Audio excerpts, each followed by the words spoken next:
Les Échos Pape Ousmane. man tey yow laay waxal ci plateau bi yaa fi sama nawle.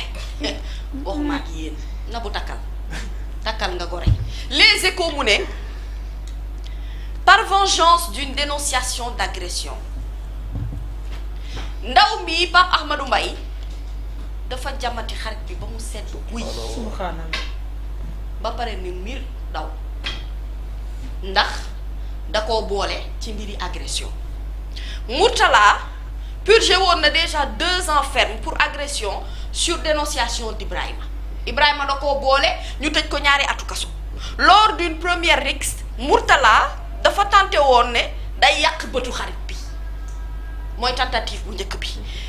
ay xaritu kii nga xamante ne moo ci jot a ñàkk bakkanam nag ñoom nee nañu dinañu venger wu bu ñu demee ba teg loxo fugitif bii nga xam ne moo def lii laata alkaati yi di ko jàpp kon nag alkaati yi luñ mën nañ ko jàpp balaa ay xaritam di ko teg loxo ndax bu ñu ko tegee loxo fayonte dina am ci seen biir muy nag mbir mu doy waar boo xam ne Les Échos ci la xëy tey. beneen bi mooy ma ne baa kontaan ngeen. waaw man Mamy Samb kontaan naa ndax ci match Sénégal Angleterre bi Lions yi li ñu def xam nga nu mu tudd exploit historique avec la manière nag ñu dóor Angleterre ba ñu ne waa lëy dañ leen a dóor ba nuy bëgg a dee. Pape Thiaw ne c'est la victoire d'une équipe qui s'est sacrifiée. Thomas Tuchel dafay minimiser mu ne aurions-nous fêté ça de la même manière loolu xam naa Thomas yaa koy laaj yaa koy tontu sa bopp rek yow yaa xool ñun daal kontaan na amuñu problème. Harry Kane nag nga xam ne moom Harry Kane sax la tudd. waaw Harry Kane la sant. mu dëgg. mu ne on ne trouve pas le bon rythme on a perdu notre agressivité gaynde yi la.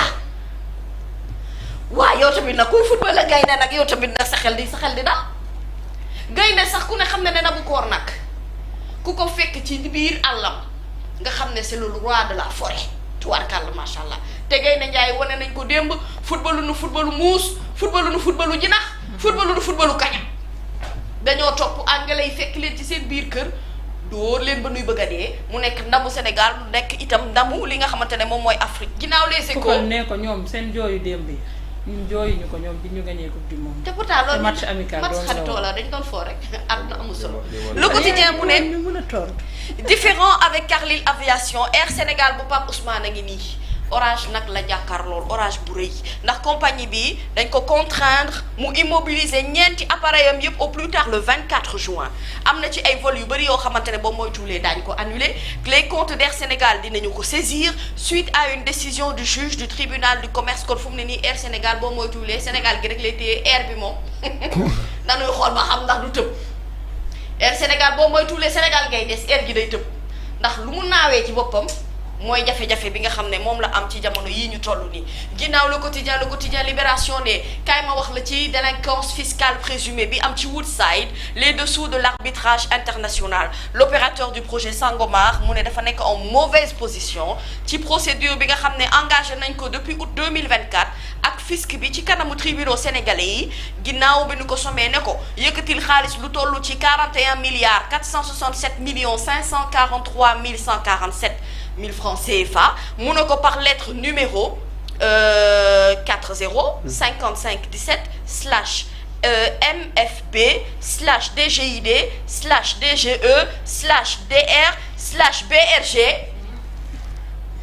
te loolu yëpp mu ngi nekk nag en date du 12 juin 2024 yéen a ngi may suivre loolu nag ça fait suite au redressement fiscal bi nga xam ne notifié nañ ko le 7 novembre 2023 dossier bi nag dina repasser encore devant le tribunal de Dakar le 19 juin 2025 lay doon dans ses répliques le fisc nag tout en maintenant 8 chefs de redressement yi nga xam ne taillé nañ ko en pièces ak tous les arguments de Woodside bi nga xam ne dafa accroché wu ci article 48 bu code pétrolier moom foofu la jàpp ba mu dëgër naka la ñuy def nag ba opérateur bi mu tenter entre autres mu faire intégrer un revenu financier constitué d'intérêts créditeurs dans les opérations pétrolières pour ne pas payer l'impôt sur les sociétés loolu mooy cas bi te mën ngeen ko lire ci page 4 bu yéenekaay bii di Libération nga xam ne moom la xëyee tey beneen bi mooy Green Tech contre Green Tech Sénégal SA le partenariat fu mu nekk nii moom itam viré na à l'affrontement judiciaire source aané ñëwal Pape ñëwal fi nga nekk com laay baax na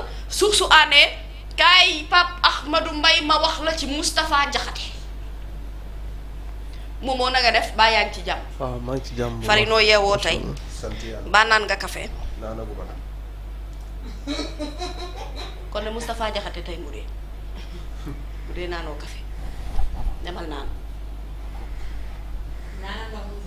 dinaa wàcc. Pape Ousmane sàcc bii de daa dugg ne yuur ci biir kër gi xool amul lu mu sàcc seen benn barigo ndox mu ne moom comme daw na ba dee dugg na ci biir kër gi te mar na naan na sëgg rek mu naan. xoolal ni mu sëggee na bu koor di naan ni ndekete kër gi ponkalu maamu nit bu mel nii Lamine x2 wuy ma coow x2 noonu la waa ji tool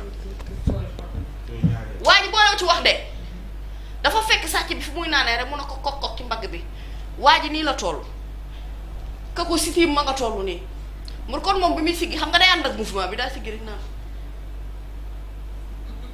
waa ji ne ko looy def mun a ko damay naan waa ji ne ko acca guuxal nga naan waaye booy naanal barigo bi ba mu jeex dangay ma laaj sàcc bi mu mujjee ba léegi nii mu ngi hôpital ñu ngi koy perfuser pour wàññi ndox mi nekk ci yaram bi loolu ak maa ko yéene Pape Ousmane Cissé yow tegal ko bari boo ndox rek ne ko naanal foo jëm loolu kañ la koy dal mooy kër jàmbur yi muy dugg di recruter seen élément yi di leen débauché. ba pare yow Pape Ousmane kawas yi nga jënd fi nga sol lii du baax ko la Moustapha Diakhaté Pape Ahmadou Mbaye dañ koo teg loxo pour offense au chef de l'État te boo moytuwulee tey dinañ ko déférer ñu ne nag rendez-vous bi mu am tey rendez-vous fatidique la ak procureur bi mu ne avant de se murer en sourd muet devant les enquêteurs ndax waxoon na ni na bu koor fekkee woo ko démb waaye moom Moustapha Diakhaté waxoon na ne bu demee du wax te du signer procès verbal bi waaw Moustapha Diakhaté ci la bind lettre yi mu ne la volonté du régime de Pastef moo ñu yóbbu ma encore foofu la nga xamante ne mooy prison bu Rebeuss si tel est le cas nag nee na maa ngi wax ñëpp nii jarul kenn di ñëw di ma seet si ci biir kaso bi ndax man xam naa ni am visite pour dem seeti nit ca kaso ci famille yi loolu dafa metti te dafa tar Pape Ahmadou xarit yi dañuy sonn jegeñaale yi dañuy sonn te man Moustapha Diakhaté wax dëgg yàlla bëgguma sonal kenn mu ni kii di avocat am di maître El Hadj Diouf xam ngeen ne mooy avocat wu Moustapha Diakhaté maître El Hadj Diouf li mu wax mooy dañu koo laaj ne ko lan moo tax yow Moustapha Diakhaté nga critiquer protocole président de la République Bassirou Diomaye Diakhar Faye wala protocole de la République tout simplement mu ne moom Moustapha Diakhaté tontuwul ci laaj yooyu ñu laajaat ko ne ko lan moo tax yow Moustapha Diakhaté bi ngay wax nga utiliser le terme gougnafier mu ne parce qu'il a dit que respecté wul li nga xamante respecté wuñu li nga xam ne moom mooy protocole de la République bii nga xamante ne président de la République moo war a jiitu tegu ca kanam ca ginnaaw président de l'Assemblée nationale El Malick topp ca Ousmane Sonko premier ministre door a ñëw ca ginnaaw nee na loolu daal mu wax daal Pape Ahmadou loolee waral tax ñu ne ko dangaa def offense au chef de l'État ba boo moytuwulee dinañ ko defeere tey ci suba jàppal foofu en attendant mais bul mer parce que damaa bëgg a bégal sa xol victoire u gaynde yi victoire de luxe noonu la ko source A tuddee ginnaaw source A ñu dem comlaay l'info ne ñu ñëw ci secteur de la santé parce que foofu itam am na fa préavis grève plan d'action yoo xamante ne nii fari boo moytuwulee daal santé bi daal fu mu ne nii pëcc xóona daal mel na ni tuq sa bënn bu saañ ba réer ndax secteur de la santé bi danoo mer ba futt te boo moytuwulee ci ay grave perturbation la ñu jëm ndax li leen naqari mooy danoo respecté wul engagement yi nga xam ne autorités yi jël nañ ko rawatina les acteurs de la santé bi nga xamante ne fu mu nekk nii ñu ngi yokk seen baat ca kaw ndax collectif des médecins pharmaciens chirurgiens dentistes en spécialisation COMES te yéen dentistes yi balaa ngeen di dem grève dimbali leen ma ngeen faj sama bëñu mag bi ak sama bëñu neveu bi seen bëñ yi dafa yëngatu depuis tabaski bi ba léegi faj leen ba pare après ngeen grève amul problème yaa ngi dégg dinañu mooy entamé nag benn grève de 120 heures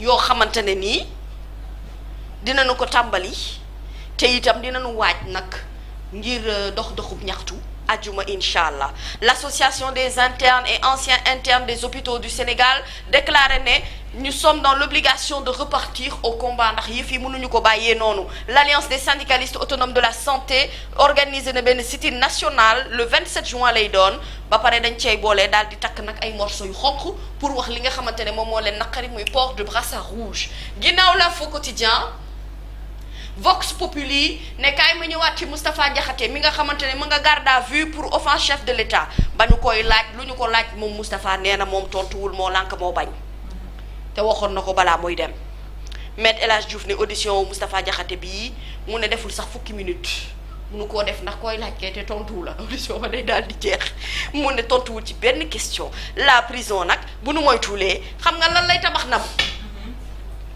ay héros politique mais loolu man waxuma ko de même Vox Populi ndeyte dafa ñëw waxaat rek propos yi nga xam ne moom la Alioune Tine wax mu ne bu nu moytuwulee jàpp tëj gi bu yàggee résultat bi ci doon wut duñ ko ci am ndax li ñu ciy am mooy effet inverse bi mooy ñu jël ay héros tabax leen ci li nga xamante ne moom mooy kaso bi par exemple Moustapha Diakhaté mën na nekk fii quelque temps héros politique par exemple fadi nga ne incha allah mais kon boo ciy ñëw Nabou dimbali ma nga boole waale ci Boubacar Ba frère de justiciable mu ni docteur Atab Badji dafa disséquer la procédure disciplinaire pour les médecins parution de l'ordre des médecins du Sénégal en juridiction disciplinaire ce fameux décret bi nga xamante ne qui ne tombe que 52 ans après la création de l'ordre ginnaaw Vox Populi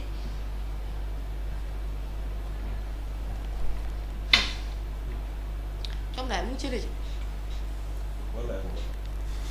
Comlaay yow bàyyi ndekki bi nga nekkee ak naan café Touba gi yow barki Serigne Bamba yow fi ñuy mujjee xam nga Com yow bandi woo sax xam nga ñëw teg la fii jël sa ordinateur teg fii jël say bouton teg fii bu ma la nee bësal nga bës bu ma la neewul bësal nga bës foofu laay mujjee ak yow boo yéexee ma suite seen sama bopp. bu ñu fawul nii bu ñu fawul day ennuyé wu. mais ñun fawuñu dañuy liggéey mais ñun fayuñu pour ñuy foo quand même fii du garderie d'enfants mais il faut arrêter comme là mais on n'est pas aux jardins d'enfants ici tu crois que toi tu as des yo-yo ici ou quoi hein quand je te regarde comme ça je te man dama lay nduru Mickey Mouse hein jëlal téléphone Thiam. wala dama lay nduru poil de carotte waa déedéet kon yow Thiam laay boo xoolee na bu ko Dora l'exploratrice la lay jox quoi yow. ba mu tuddee ma Dora. loolu lay xaar. yow kay am nga loo xaar Nabou ndax loo xaar kay li nga war a waxtaanee direct news te moom moo gëyee la ko gën a yàkkamti ndax ginnaaw buleti Pape Amadou du fi nga fekk buleti Pape buleti fii la la fekk. waaw buleti xam nga buleti ah mosoo gis ku ko def mais mosoo koo gis. sur les écrans. Sur les écrans. Pape kaay rek 5 secondes dama lay laaj kaay. kaay yëg ni ko caméra bi dëgg Pape xam nga bulet. bulet waaw. ah. ban bulet nga xam. bulet ban. bulet kay amul ñaar wala. ah kay am na ñaar. mooy bi gars yi doon utiliser noonu. xam nga ko. waaw fii presque laa ko déggee. mos nga ko gis. non mosoo gis ko utiliser bulet yi. non du tout. xamoo effet bulet yi lan la. mais kon yow ban bulet ngay wax. bu ñuy lekk. mooy buletu pee bulet. waaw. mais bulet bi ñuy def ci kii xamoo. non xamoo ko dégg rek laa ci am fii lañ ko doon wax Nabou Cor sax moo ko doon tëj jour boobu. mosoo gis ku koy commercialiser. non. xanaa kooku. Pape Amadou Mbaye bulet. nee na xam na bulet yi Pape Amadou nee na xam na bulet yi. contesté na ko de. loo wax. kon loo ko. contesté na ko.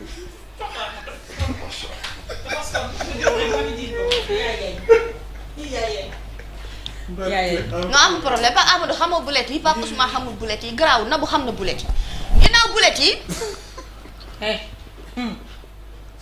ay man génn ci li nga nekk xamuma bulet yi ni nga ko liiree ci uni noonu laa ko liiree ci uni. waa gara am problème. musuma ko utiliser musuma xam ku ko utiliser. waa garaawul am problème kon yéen xamu leen bulet yi mais Momo Gaye xam na chirurgie esthétique. Tu en as entendu parler. Tu as vu les dégâts que ça fait. Oui. Très bien. décès brutal u Ngoné Ndiaye bii nag ci benn intervention bu mu doon def ndax da doon defaraat onde de choc la def ci réseaux sociaux yi Direct News ne kaay ma wax leen ci tuuti ndax ay interrogation da ciy juddu au-delà du cercle des abonnés et de son entourage personnel. destination bi nag na bu xam nga ko Turquie Tunisie xam nga ko. Très bien, très bien. Parce que vraiment il faut quand même qu'on mette un tout petit peu plus de bonne volonté dans cette revue. Voilà. Turquie Tunisie tu connais. Oui. Très bien Turquie Tunisie googu nag ñoom ñoo nekk les centres mondiaux du tourisme médical notamment pour les chirurgies esthétiques en raison de prix plus abordables que ceux pratiqués en France wala États-Unis ndax Tunisie ak Turquie comme foofee la gën a yombee moom moo yaa may suivre ñu ne cette chirurgie esthétique ndax nëbbul trafic d'organes. waaw c'est la grande question. mu ne te si on se fie à certaines indiscrétions benn fois wu nit bu nekk en bon état mën naa jar ba $300,000 rein nag rein mën naa jar $150,000 pièce maanaam benn rein bu ne $150,000 benn fois bu ne par pièce $300,000 mu ne cette obsession des formes parfaites nag Pape petit dig petit dig grosse hanche ok bien développé coloré oui ba bu baax bien arrondi Pape sincérité dans les propos Pape Amadou Mbaye sincérité yaa ngi dégg sincérité plateau bi du ci yéenam tuddul Pape Ahmadou Mbaye. réseaux sociaux yi Pape Ahmadou Mbaye boo duggee xale yaa ngi mel ni jàmm taay Coca-Cola bi yaa ngi dégg BBL bi tuwaarkal la mel ni man de xam naa ne man moom maa looloo tax bëriwu ba ci réseau yi daal man daal forme kii la am daal forme kii xam nga balafon tu connais balafon nag bon après c'est un peu de kii mettons guitare mais guitare sax ci kaw dafa sew te man dama am problème mu sew ci kaw mais kon man moom ban forme laa war a dugg ci instrument yi. nag doo ñu dugal. mais non on discute entre nous franchement on est entre famille là je veux savoir quoi réseaux sociaux yi boo ca duggee xale yi ñu ngi mel ni jàmm tuwarkal la seen forme yi seen dagg yi rafet na nag moom nañ waxante dëgg rafet na jekk na tuwarkal la waaye amul benn avantage esthétique bu mën a justifier danger yi nga xamante ne moom la jigéen ñi di jàmmaat loolu yépp nag pour mën a imposer seen bopp inutilement. Eva nee na def na BBL waaye yàlla baax na en tout cas moom xanaa BBL na télé la am. xam nga forme lan nga am. ma wax la ko. ku nekk en bonne santé c'est-à-dire ku jëlul laay fam tayle ko ci biti di dagg sa yaram di defaraat parce que tout simplement tu veux plaire à une tierce personne. mais man na bu loolu du problème. xam nga ban problème la non man j'ai un problème ak jigéen ñu koy def mais aussi j'ai un problème ak hypocrisie bi Sénégalais yi nekkee. maanaam. arrêter le body shaming. waaye aussi. mentalité bi muy yóbbee jigéen ñi kenn xamul nu mu mel mais aussi jigéen ñi gëm leen seen bopp. aussi c'est-à-dire tey li indi coow li mooy dañoo njortu ne dafa am ku ñàkk bakkanam te bi muy ñàkk bakkanam lii la doon def. boo ñàkkee sa bakkan ci lii boo demee lan nga wax. mais il y a beaucoup de femmes qui meurent sur les tables d'opération. non mais boo ñàkkee sa bakkan chirurgie mami boo demee lan ngay wax suñu borom que dama ñàkk sama bakkan parce que ni nga ma bindee moo ma neexul woon ma bëgg cee am coppite. pour lan lu ko fi jaar. lan moo tax mënuñu bëgg comme suñu bopp comme ni ñu mel. bu ñu nit ñi bëggul c'est le problème. ku bëggul sa problème la. mais yàlla mi la xool sàkk la kan moo gën a nekk chirurgien yàlla suñu borom. wallaay moom mi c'est xool le plus ku ko grand neex chirurgien mu defee ko nu ko neex. te obsession la boo xamante ne ñi mu koy ngi def nii benn rek yoon mu ngi nii rek dàq biir ba mu neex ko rek mu ne ma ko tey jox ma ko. non ñi am problème c'est-à-dire.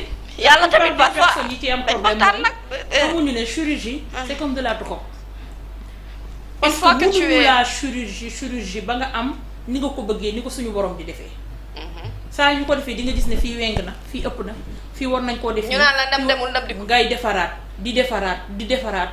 ba yow après day nekk une obsession te problème bi ñëpp di poser question bi ñëpp di poser mooy lan moo nekk derrière chirurgie koo xamante ne booy dem booy signé mbokk du teew keneen du teew lan nga signé lan moo jug ci sa yaram ñi fa jugee ñëpp dañ naan dañu faible ba ñu fa jugee parce que dem nañ ba nekkatuñu nit normal soit dañuy jël ay garab ci seen giirub dund mais lu ko jar est-ce que yow leer la ne ni bi nga fa jugee bi ñu ubbee parce que sa yaram lañu ubbee bi ñu ko tëjaatee bàyyi nañ la sa ree bàyyi nañ la nangam ak nangam bi ñu indi sa corps au Sénégal même bu fekkee da nga ñàkk sa bakkan say bokk fekk nañ ba xam ni yow sa organe yëpp mu ngi ak yow doo ci am accès. lan moo nekk derrière est-ce que xam nañ ko pourquoi ñuy acharné wu ci jigéenu Sénégal yi mel ni ñuy jàng ci ñoom wala ci africain yi di leen jël yow fayoo dara nga ñëw ñu ubbi sa yaram defaraat ko ba mu rafet tegaat la on ne se pose pas la question pour savoir lan moo nekk derrière lan moo tax trafic d'organe bi wàññeeku lan moo tax nit ñi ñuy sàcc di leen jaay wàññeeku phénomène bii di continuer di am mais ba kañ. Pape wax ñu sa avis looy xalaat. Sur la question moi je crois même que au-delà en tout cas de ce discours plaintif bi nga xamante ne nit ñi ñu ngi koy def l'État du Sénégal war na mën a jël ay responsabilités pour en tout cas restreindre ce phénomène en quoi faisant képp koo xamante ne tey jii nii dem nga ailleurs nga def chirurgie boo ñëwee ñu yóbbu la prison parce que boo ko defoon en interne tey jii nii kat mën na la condamner au pénal. Donc à partir du moment où tey jii nga mën a dem def ko ailleurs et suñu code pénal prévoir na tey jii boo demee ba ñu dëkk nga commettre fa une infraction boo ñëwee fii nii am nañ possibilité ñu retenir sa culpabilité ñu maintenir en prison. mais est-ce que ñoom moomuñu seen yaram tamit. non war cee décidé ba xam ndax dañuy pénalement oui c'est pénalement répréhensible. non xam nga parfois dañuy wax ne par exemple toute personne a le droit de disposer de son corps. loolu am na mais dafa am la personne juridique est hors du commerce juridique loolu la ñuy wax la personne humaine est hors du commerce juridique. te boo xoolee benn instant ñoom ni lay expliquer ni noonu la ñuy defee chirurgie bi am na ci en quelque sorte lenn loo xamante ne nanguwuñ ko wax parce que bu fekkente ne mën na la permettre nga def ko gratuitement c'est parce que y a des choses qui se passent en catimini yoo xamante ne yow mënoo ko comprendre et même bi ñu waxee tout à l'heure la notion de trafic d'organes donc ça a laissé penser le trafic d'organes ci code pénal Sénégal dañ ko considéré comme un acte criminel. Effectivement. Voilà donc de ce point de vue là je crois que l'État pour protéger ñi nga xam ñoom ñooy ses citoyens war na mën a jël des mesures draconiennes dans ce sens-là def de telle sorte que képp koo xamante ne tey jii wóor na lañu ne qui est prêt en tout cas pour dem def ce genre de pratique là soit ñu retenir la soit ñu condamner loolu. mais est-ce que mën nañu retenir nit. ci loo xam ni mooy jël kopparam moom yaramam di ko ci def. parce que sax am na ñoo xamante ne dañuy jaay seeni organes.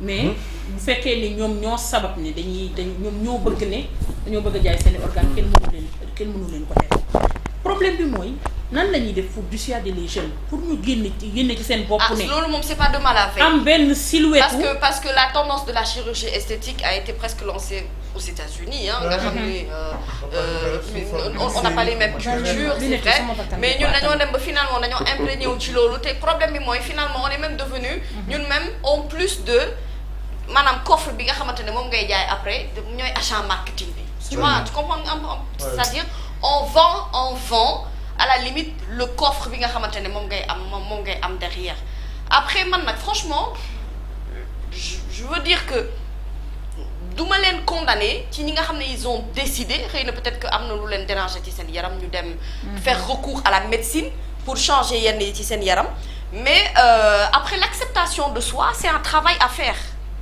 c'est un travail à faire Nabokor ça ne se fait pas en claquant les doigts ou du jour au lendemain il y a des femmes qui ont du mal à s'assumer te notre société parfois ne nous aide pas aussi à nous assumer te day commencer ci biir kër voilà c'est-à-dire xale bi dafa koy màggaale dès le bas âge da ngay gis xale bu ndaw seen waa kër ñoo ko njëkk a critiquer di def body shaming il faut qu'on évite ça il faut que ñu accepter keneen kii comme ni ko yàlla bindee kii dafa njool kii dafa gàtt kii dafa pata kii dafa lan mooy problème c'est-à-dire des formes généreuses pour quoi ñun ñi ko am bu ñu sañoon dañu koy dagg keccat ko ci suñuy jëmm yóbbu ko feneen mais noonu la ñu yàlla bindee. mais c'est-à-dire que même nous femmes africaines sax naturellement on a des formes généreuses. ñun naturellement dañuy créer problème fu amul.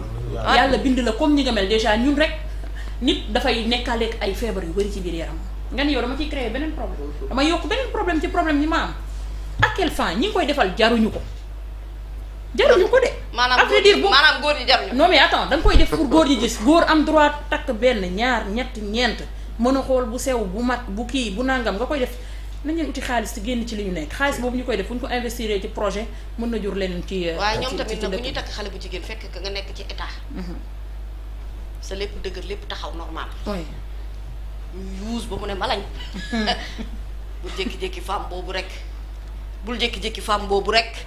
tu vois di ko à la limite d'une certaine manière suufeel wàcceel ba moom dootul amati confiance ci boppam et souvent ça se fait mais c'est comme tu dis l'essentiel encore ça revient ci mentalité bi ci façon de penser bi ci acceptation de soi nga xam ne nag aussi la beauté n'est pas éternelle tamit quelle que soit la chirurgie que tu peux faire xam nga chirurgie balaa nga koo xam ngay màgget jëm mag moo tax xale yi ne leen ba poos yi bàyyi rendez-vous dans quelques années. mu ngi noonu point actu ne Moustapha Diakhaté placé nañ ko en position de garde à vue en passant vous avez les salutations de Pedre Ndiaye qui m'a appelé hier pour vous remercier toute l'équipe nee na yow sa ñàkk ki ñaan Pape Ousmane Cissé leen loolu da koo dépassé parce que vous êtes jamais vu mais tellement que tout le temps voilà point actu dafa jàpp ne daal sans limite dañ koo porté donc ñu koy gërëm bu baax suñu xarit bi Alaaji Pedre offense à la liberté d'expression ancien député bi mën naa am ñu defeere ko tey il avait été condamné à 6 mois de prison il y a quelques mois Moundiaye Cissé bu ONG 3D mu ne la sortie de Moustapha Diakhaté mérité wul woon convocation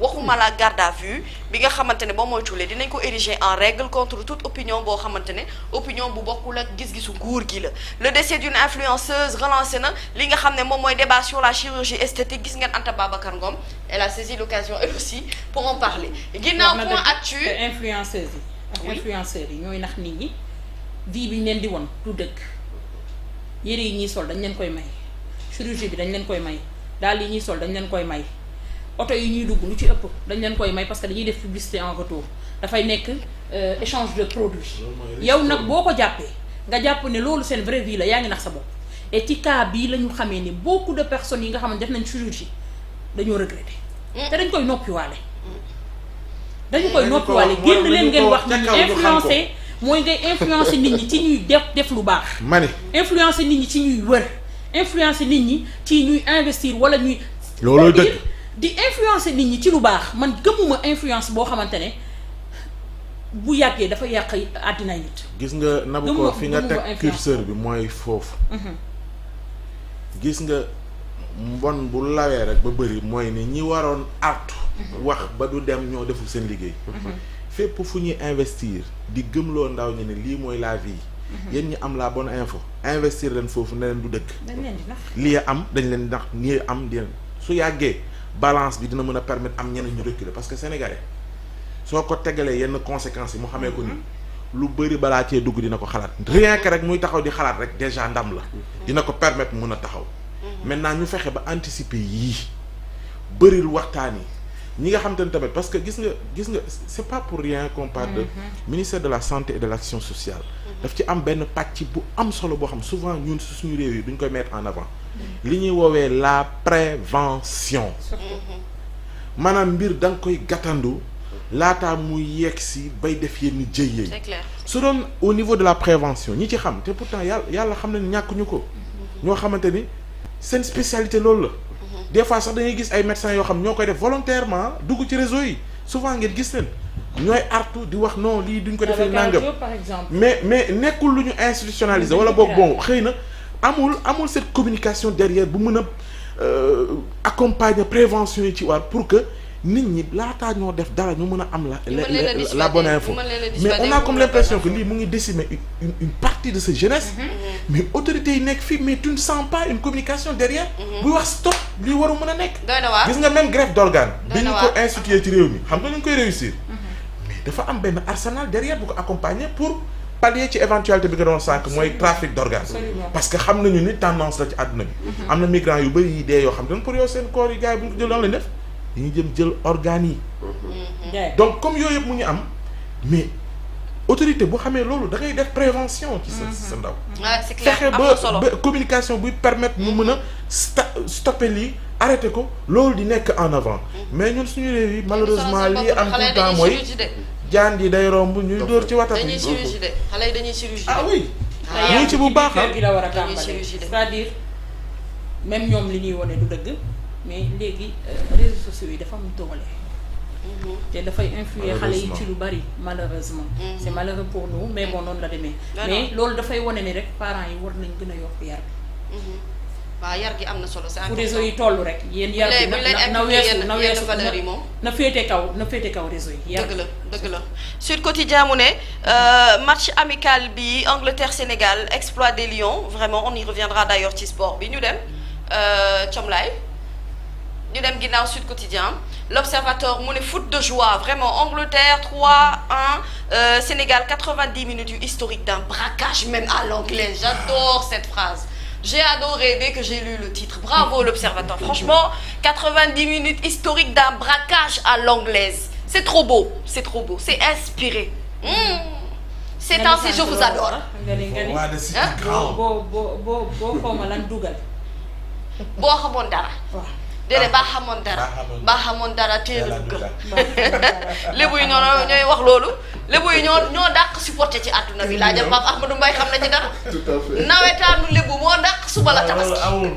xoolal noonu lañ ci mënee ca baxal ay goro moo yoo xam nga lébu rek merci rek sama mbokk yi mu ngi noonu en tout cas Sarr Diarra Sabali ce sont les nouveaux rois de City Ground Pape Thiaw salué na exploit des guerriers la victoire d'un groupe vraiment qui s'est sacrifié ñu dem Thiomlaye la revue a assez duré ayca record nag very good excellent formidable double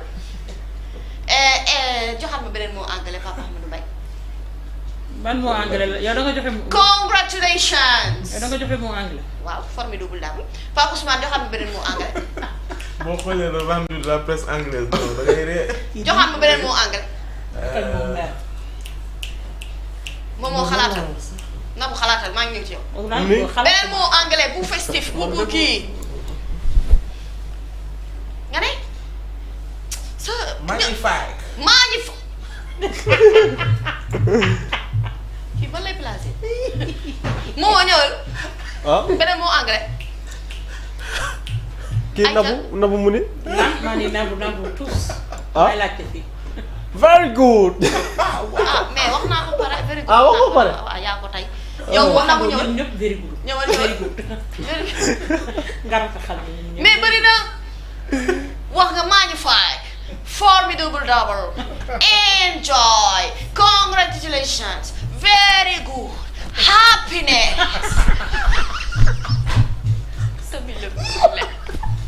aywa ñëwal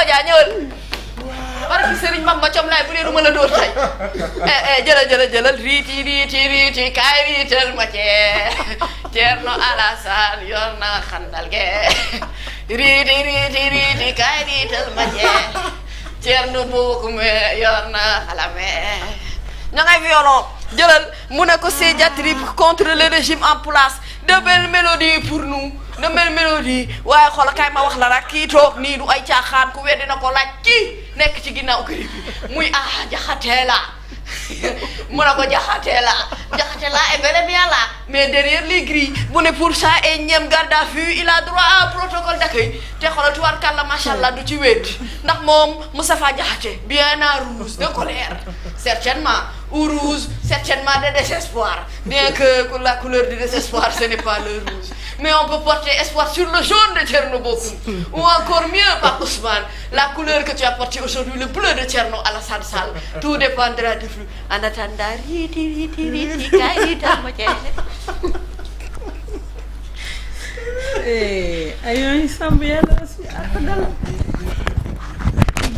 kii baal na Sénégalais yi àq leen. mooy yow balaa baal bee jeex mu def lu ko neex. bon